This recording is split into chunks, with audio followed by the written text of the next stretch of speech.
in 2025, the world of reality television shuddered beneath a quiet but devastating tremor. One that began not with a scandal or a fight caught on camera, but with a decision whispered in the dim light of a Kentucky morning.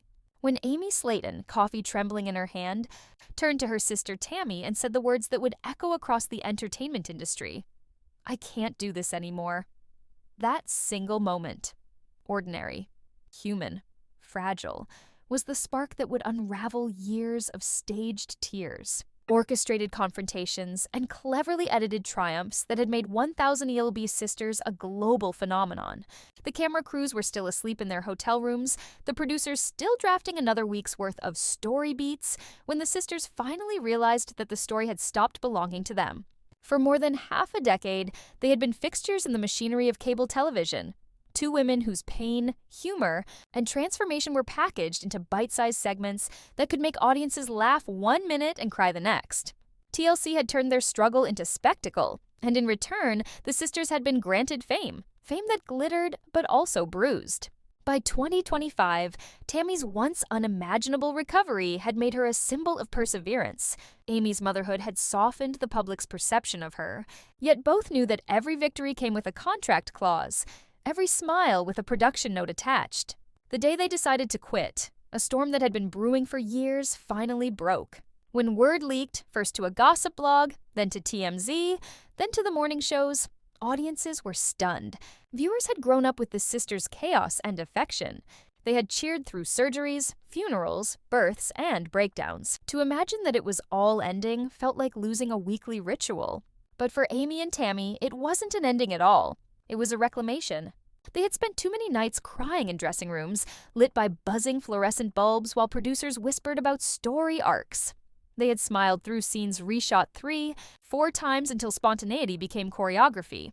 They had endured headlines mocking their bodies and strangers on the internet dissecting their every word. The money helped, of course, but it was never the fortune fans imagined. Most of the profits vanished into network overhead, legal fees, and the endless churn of production. So when the sisters finally told TLC they were done, they weren't just walking away from a show, they were severing themselves from a system that thrived on their vulnerability. The network's reaction was predictable. Panic first, then outrage. Executives dialed their agents, lawyers were summoned, and a flurry of confidentiality notices hit their inboxes before sunset. Behind closed doors, the network debated how to spin the story. Maybe Tammy's health concerns could serve as cover. Maybe Amy's family priorities. But the sisters refused to play along. Within days, Tammy appeared live on TikTok. No lighting crew, no scripted questions, just her phone propped against a candle jar. Her voice was steady but laced with anger as she said, "They filmed everything, except the truth." That single line ignited a fire that no publicist could extinguish. Clips from the live stream spread like wildfire. Millions of views, hashtags multiplying by the hour. Free the Slatons, justice for Tammy, let me speak. Fans who had once laughed at the sisters were suddenly defending them, sharing screenshots of old episodes, pointing out the moments that now seemed suspiciously staged. Former TLC employees started reaching out anonymously to journalists, confirming what many had suspected, that the drama had often been engineered, that paychecks were smaller than expected, that emotional breakdowns were encouraged because tears test well with audiences. And just like that, the mythology of the show began to collapse. Still, freedom came at a cost. TLC's legal team moved swiftly, claiming breach of contract, threatening injunctions to stop the sisters from profiting off any behind-the-scenes revelations. Papers were filed in Kentucky courts while the tabloids salivated. Amy, ever the peacekeeper, wanted to settle quietly, but Tammy was done being quiet. She recorded another video, this one longer, darker, filled with details. How producers pushed her to stage fights with Amy, how medical scenes were dramatized, how she once begged to stop filming while recovering from surgery, but was told that the pain makes great TV. It was raw, messy, impossible to ignore. Within a week, major news outlets picked up the story, and TLC found itself facing the kind of scrutiny it had managed to avoid for years. But while the network scrambled, the sisters were reinventing themselves in real time. They started a YouTube channel. Not polished, not branded, just them sitting in Tammy's kitchen, talking. No makeup team, no sound engineer, only the hum of the refrigerator and the honesty that had once made them famous. People tuned in not out of voyeurism, but out of solidarity.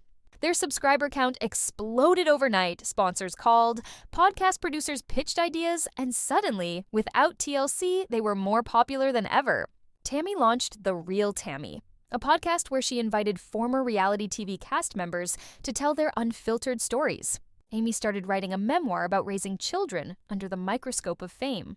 The sisters who had once been mocked for their weight were now celebrated for their resilience. Every brand wanted a piece of their authenticity, from plus-size fashion labels to mental health campaigns. Yet success brought new dangers. Family tensions flared. Chris Combs, their brother and one-time co-star, felt betrayed, claiming they had abandoned the show that made them household names.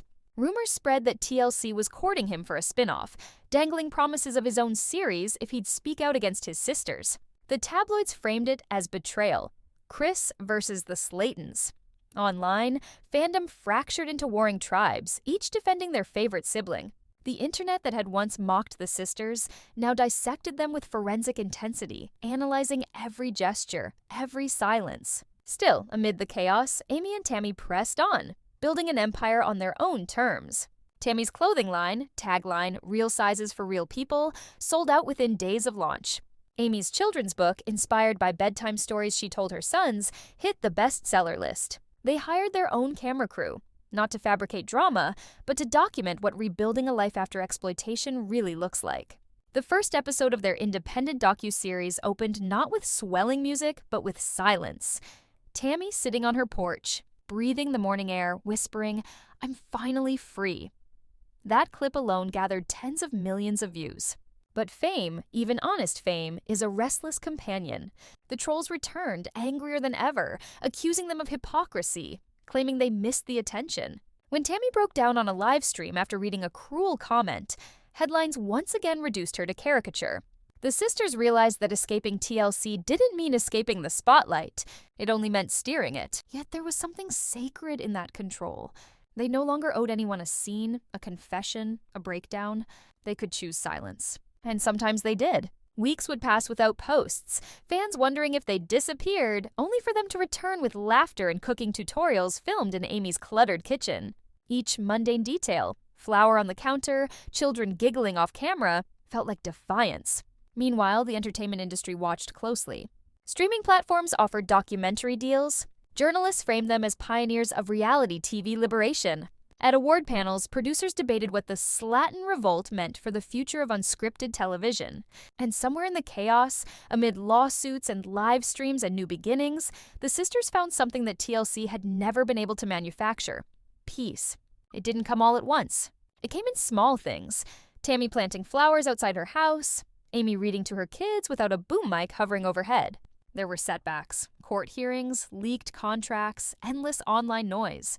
But there was also laughter, genuine and unedited. Sometimes they'd rewatch old episodes late at night, half cringing, half laughing at who they'd once been. "Can you believe they made us reshoot that fight 3 times?" Amy would say, and Tammy would chuckle. They still didn't get it right. They understood now that those versions of themselves were characters, and the real women behind them had finally stepped out of the frame. When asked in an interview what quitting TLC had taught her, Tammy paused for a long time before answering. "It taught me that surviving isn't enough. You gotta live your own edit." That line would become a mantra for a generation of creators tired of being told how to perform their pain. By the year's end, the sisters had settled their legal battles, launched a nonprofit for body positivity education, and signed a deal to produce their own content independently. The same network that once dictated their every move now courted them for distribution rights, eager to stay relevant in a landscape the Slatons themselves had reshaped. Looking back, entertainment historians would say that 2025 was the year reality television fractured, when 2 women from Dixon, Kentucky, proved that authenticity could outshine any scripted spectacle. But for Amy and Tammy, it wasn't about industry revolutions or revenge. It was about waking up in the morning, looking in the mirror, and recognizing themselves without a production assistant reminding them what to say. Their story, once edited by others, had finally become theirs to tell, and for the first time, they didn't need the cameras to keep rolling. Slaton's lawsuit may be the moment when all of this comes crashing into the light. How the story was managed by the producers, though some of those scenes were real. Insiders say that producers purposefully provoked the sisters to capture raw emotional reactions. Amy and Tammy had little to no control over how they were portrayed from the start, and TLC's editing team carefully selected which moments to highlight, often painting the sisters in the worst possible light. Fans may recall the innumerable scenes of Tammy exploding at their family or Amy crying when she felt overwhelmed. Tammy later revealed that much of her anger stemmed from being cursed into high-stress situations when the crew purposefully delayed meals or kept her waiting for hours before appointments, knowing she would become frustrated. They knew exactly what they were doing, the insider said. And they needed her to snap because that's what made the show addictive. These meltdowns became viral TV moments. According to Amy's friends, she was devastated to see herself portrayed as overwhelmed and unstable when in fact she was doing her best under impossible circumstances. Amy, on the other hand, was forced into situations that highlighted her weaknesses as a mother. Scenes where her home looked messy, where she struggled to manage her young children, or where she clashed with Michael were allegedly exaggerated for dramatic effect. The $50,000 quarrel became the last straw, according to reports, as both sisters felt humiliated by their editing by the conclusion of season 7.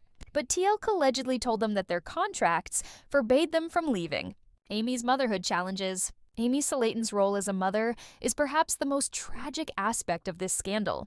Since giving birth to her sons, Gage and Glenn, Amy has attempted to strike a balance between her parental duties and the demands of being a reality star. Viewed according to insiders, TLC didn't care about her difficulties and instead saw her journey as a storyline to capitalize on. According to reports, producers insisted on filming Evan during extremely private moments, making Amy feel as though she could never escape the spotlight. After her separation from Michael, Amy reportedly begged producers for more privacy, especially to protect her children. But TLC allegedly pushed back, claiming that their struggles as a single mother were exactly what the audience wanted to see. Amy was followed by cameras through messy diapers, sleepless nights, and heated arguments with her then-husband, Michael, during seasons 6 and 7. When the $50,000